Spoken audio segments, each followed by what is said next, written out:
Geoff Dennis joining us now. He's independent emerging markets commentator, and this entire week is going to be, to some extent, led by global cues as well. So, Geoff, great speaking with you here on NDTV Profit. Pleasure as always. Let me start by just getting your take on what I think is perhaps the debate in the US markets right now: 25 basis points or 50 basis points. And it swings depending on which data point comes in on which day. Was wondering what your take is.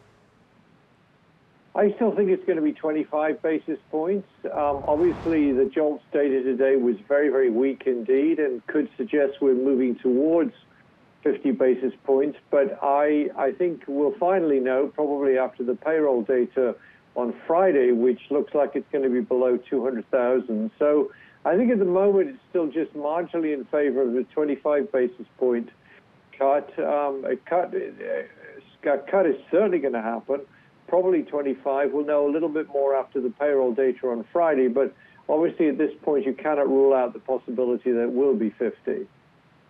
If the markets do get a 25 basis point rate cut, as you expect, what do you think is going to be the reaction of risk assets?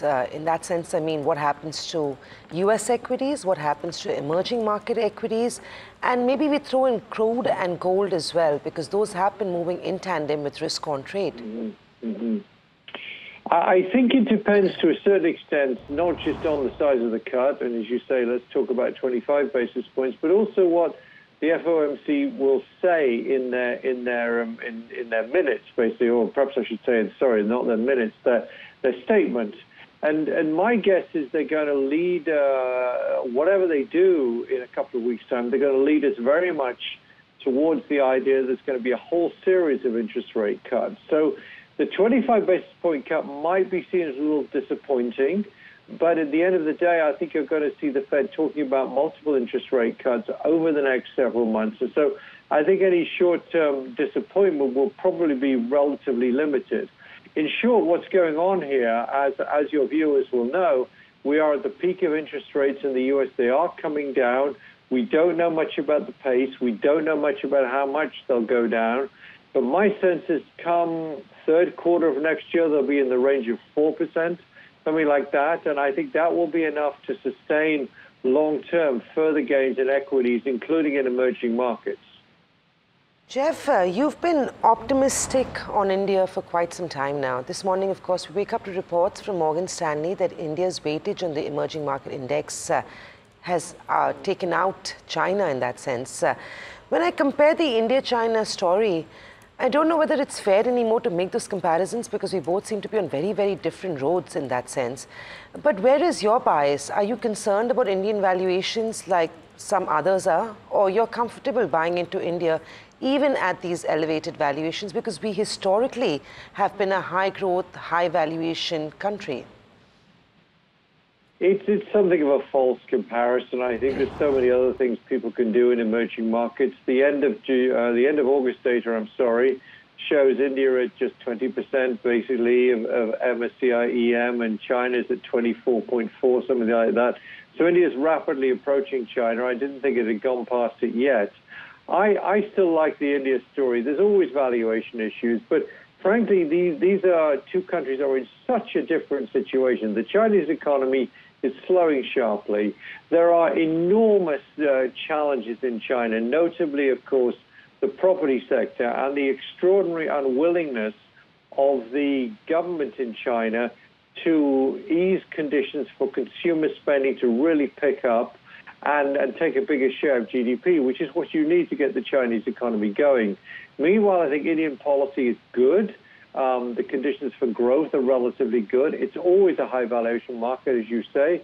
So over the long haul, I would still much favor India over China. And ultimately, yes, I think it probably will become a bigger market than China. Geoff, in terms of, within India as an emerging market, and of course you spoke about how bullish Morgan Stanley, etc., is on India vis-a-vis China, where do you think that you would see global money flow? Would it be the usual suspects, which is your BFSI, IT, etc., or would you look at broader spaces now? I think it will be the usual suspects. Foreign investors are very kind of staid and traditional in what they do. They look for the places that typically have done well, and they look for the stocks they know. They look for the stocks that are liquid, that are big.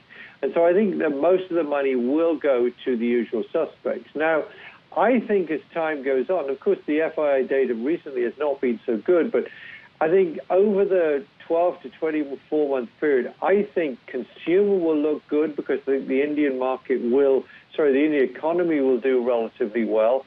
And I think there'll still be some decent upside in banks. But I do think, favored areas like IT and pharma will continue to do well. But I would hope foreign investors will broaden their horizons to other stocks. But I think they typically go very often in emerging markets for the big names, the names they know, unless they can find some really cheap gems. And I'm not sure there's many cheap gems in the Indian market, frankly.